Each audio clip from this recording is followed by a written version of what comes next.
How would I hate to disappoint you, but this is not going to be a funny speech.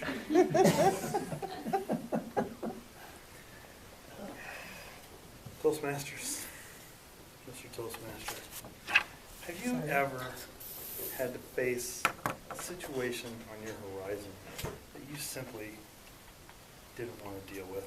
I mean, an event so uncomfortable that you'd rather take a hammer and smash your thumbs than deal with it. Well, I have.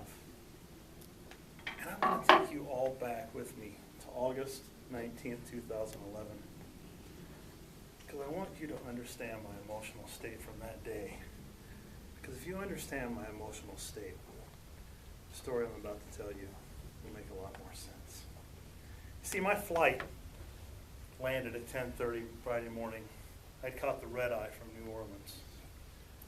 In order to do that, I had to get up at 2 a.m., but that really didn't matter because I hadn't slept anyway. I was still reeling with the news that I had gotten.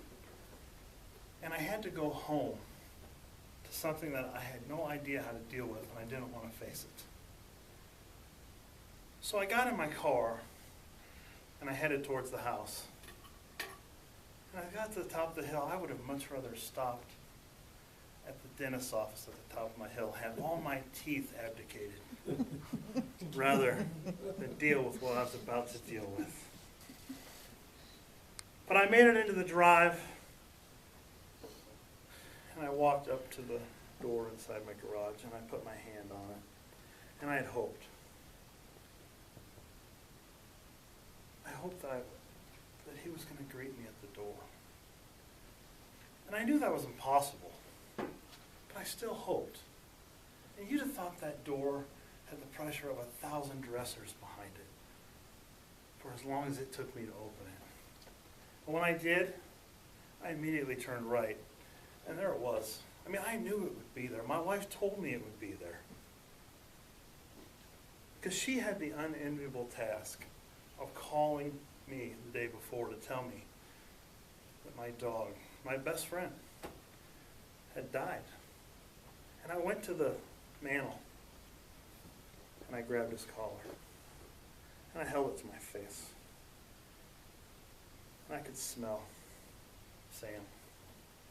And I could feel the coarse hair of his that had woven its way into the collar as it scratched my face.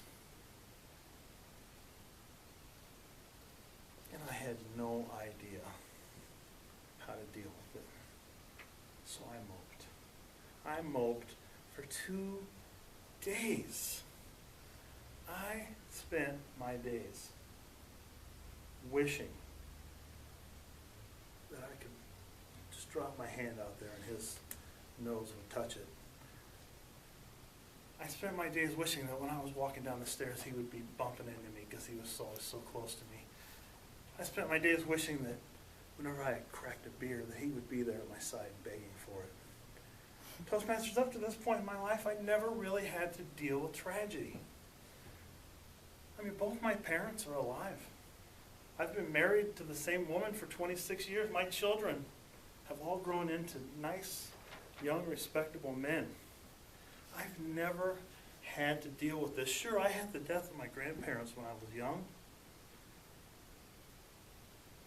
But I dealt with it like I was a child. Here I was. Monday, when I left, I had a dog. And today I had a situation that I wasn't prepared to deal with. And I moped. I moped, and finally on Sunday morning, my wife said, "We have got to get you out of this house." She said, "Put your clothes on, and we're going to go to Ames. We're going to go to Fan Fest, where you can get that football poster that you have to have every year. And you can shake the coach's hands, and you can see the new players, and we can eat at Hickory Park. You have got to get out of this house." And I knew she was right. So we got in the car and we headed to Ames. And about halfway, or part of the way there, we got to the 14th Street exit. My wife said, "I want you to turn off here." And I did. She said, "I'm going to take you to the Animal Rescue League." She said, "I know that we are not going to get another dog today. We've already talked about this. But you never got to say goodbye to your dog. And I think it's important that you're around some animals right now. So we got there, and we got inside, and I fully intended just to pet some pooches and make a nice donation in the name of Sam. And I got to the cages, and I got through the first set of cages fine. And I really had no emotional attachment to any of those dogs. It was nice to pet them, but there wasn't really any feeling there. And we left that room and we walked down the hallway where they keep the bigger dogs. And there was a lot of Rottweilers and Boxers and animals like that. And those dogs are okay. They're great for some people, but they're really not for me. And finally, when I got to the end of the hall, we looked in this cage and there's this big black mutt just laying on a bed, not giving a damn about the world. And that was really odd. Because when you go to the animal rescue, like most dogs there beg for your attention. And I asked the gal, I said, what is the story with this guy? She said, his name is Gavin. He is on his third shelter. We don't have a lot of history on him because he was found as a stray. And he's really on his last leg here. And I said, well, can we see him? And she said, sure. She opened the gate. And we got inside. And I said, Gavin, do you want to go for a walk? And his ears perked up. And he got up and he came up to me. And my wife put the leash on him when we walked outside. And he pulled her so hard that I had to stop and grab onto him and grab the collar myself.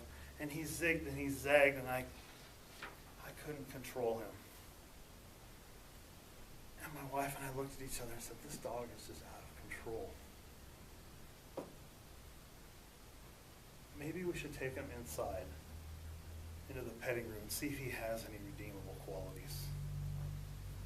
And we did. We took him inside and we sat down with him, and he ignored us. He might come up for a pet once in a while, but he really didn't show us any love. And I said to my wife, this guy is not a lover at all. And we put the collar back on him, we took him back to the cage. And the gal said, well, what'd you think? My wife and I both kind of shrugged. And she had seen that look so many times, it didn't even faze her. So she opened the cage to put the dog back in. And at that moment, that dog did something that probably saved his life. He refused to go in that cage. She said, I've never seen him do this before.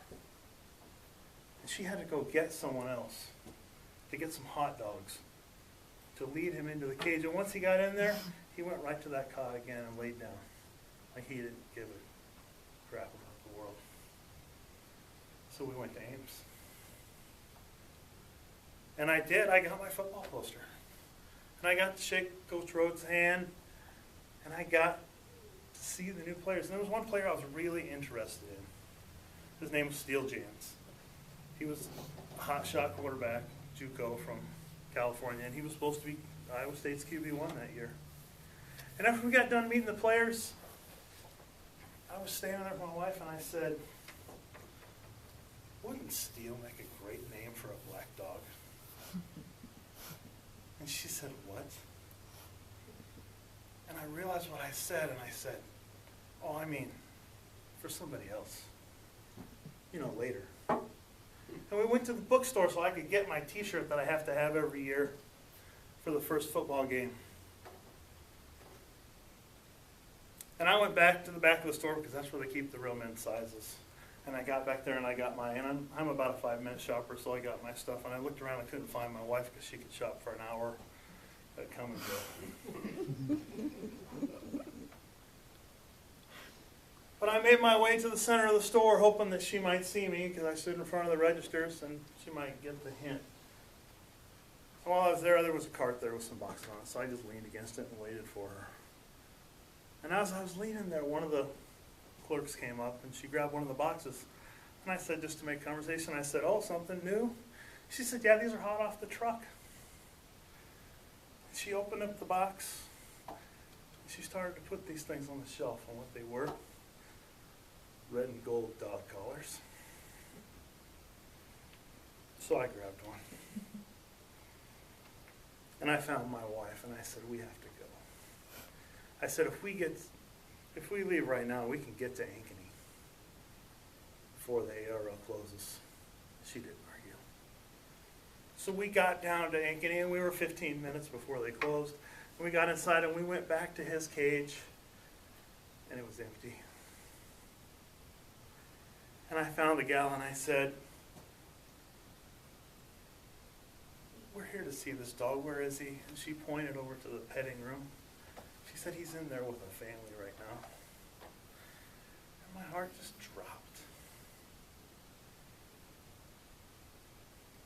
And I took a couple steps back, and I looked through the window in the room, and he saw me, and he beelined toward that door, and he smashed his face into the glass, and he started barking. And I'm sure one of the kids in there had to wet their pants because he was barking so loud. And at the same time, the gal looked over at the cage, and she ran over there and she grabbed his card. And she said, they're just here visiting. She says, if you want that dog, he's yours. And Toastmasters, 4 days prior to that, I had lost my best friend. 4 days ago, and all I could do was feel sorry for myself. Here I was 20 feet from a dog that wanted to go walking with me so bad that he pulled so hard because he was so excited. And here I was 20 feet from this dog who had had his heart broken so many times he couldn't afford to give out much more love. And here I was 20 feet from this dog